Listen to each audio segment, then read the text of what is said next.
Hey, Clark Covington here with Nick Campisi. Nick, how are you, sir? Fantastic, Clark. How are you? I'm doing great. So today I'd like to talk to you a little bit about Perpetual Rubber and what you all do. Can you give me an idea of what aspects of the rubber business you all are involved in?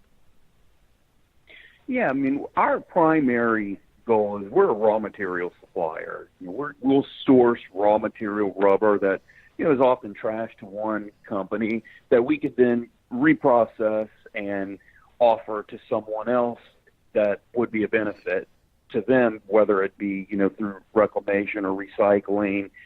We primarily are just in the secondary market for rubber raw materials. Okay, so you're working to help stop streams of rubber go to the landfill. That's absolutely correct. Great. And how long have you been buying rubber? A little over 10 years now. Wow. So what types of rubber are you most actively seeking? So, we'll look for specialty compounds such as nitrile, EPDM, natural rubber, butyl rubber, FKM. It could be, latex, FDA approved rubber. There's all different types. We're pretty much, if it's something that is a rubber product, we're interested at least in taking a look at it.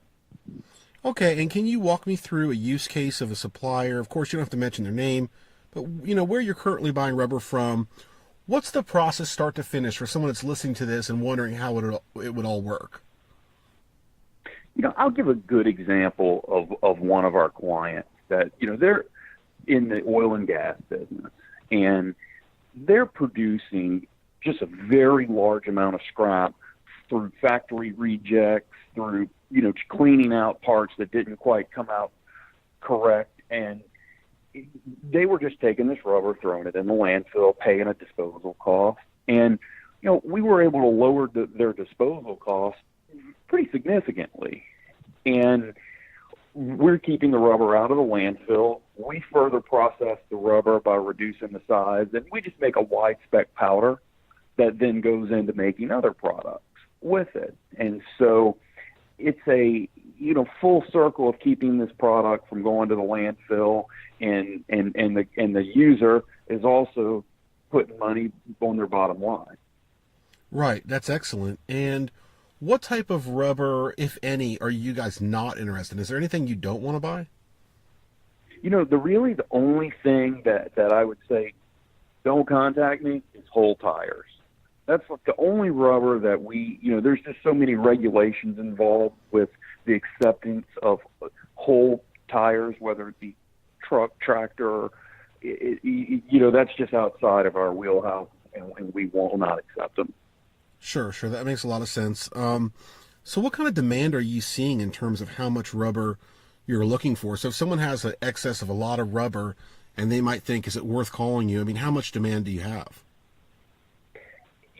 The demand is almost unlimited. And the reason why, we're competing with, you've got rubber dripping out of a tree that's a natural rubber, and you have synthetic rubber that's being produced. All of that takes quite a bit of energy and natural resource to use to create. That technology has caught up now with the reclamation market, being able to make what was once trash by being vulcanized rubber reusable again. And so we're seeing the demand pick up tremendously in the last year. And we forecast it to continue to grow for the next few decades. That's wonderful. And you have the capabilities to handle it. Absolutely.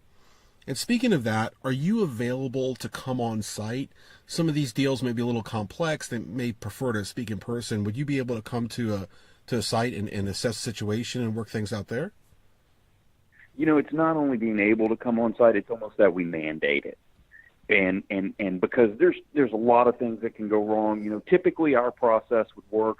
We'll take a look at what you have through photographs, and then we may go a little deeper into, maybe wanting to do some tests on samples, but we almost always want to take a site visit due to the fact that there's just so many variables involved. Absolutely, it makes perfect sense.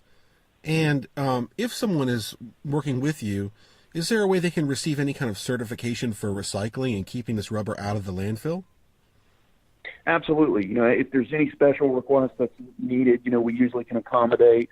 But, one of the things that we do, we're able to produce documentation for companies, tax benefit, zero waste goals, whatever program is needed. We can provide certification, of the actual amount of rubber that we did receive from the organization.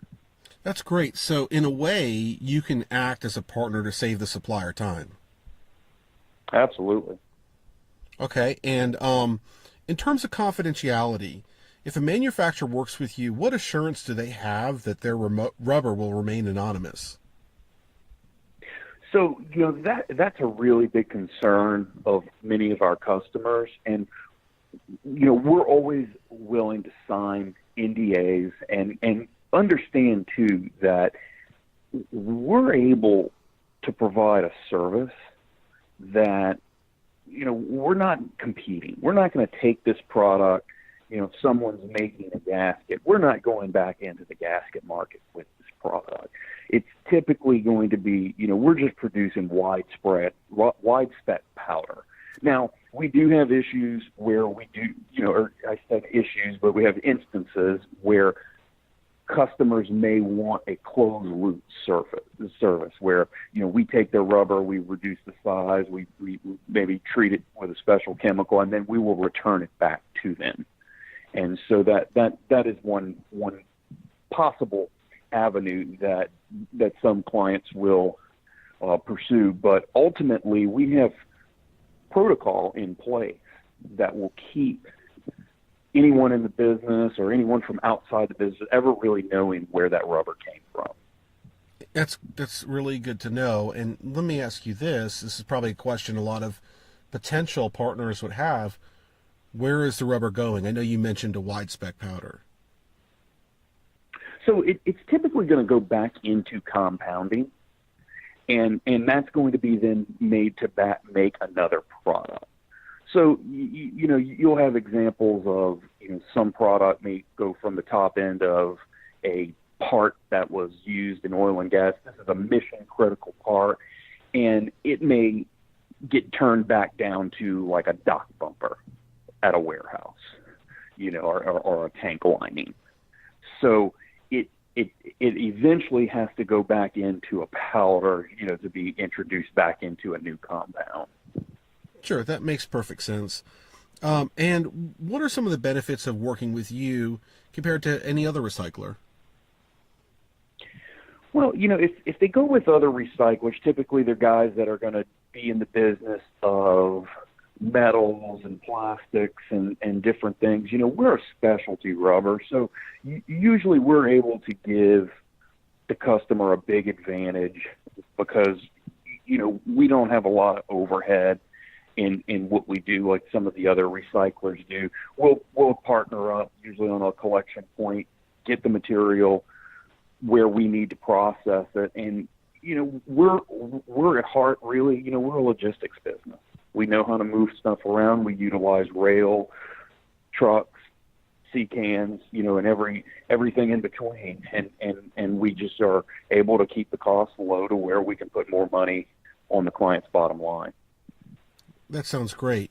And Nick, if someone's listening to this and they have more questions or they want to explore the opportunity to partner with Petrol Rubber, how do they get in touch?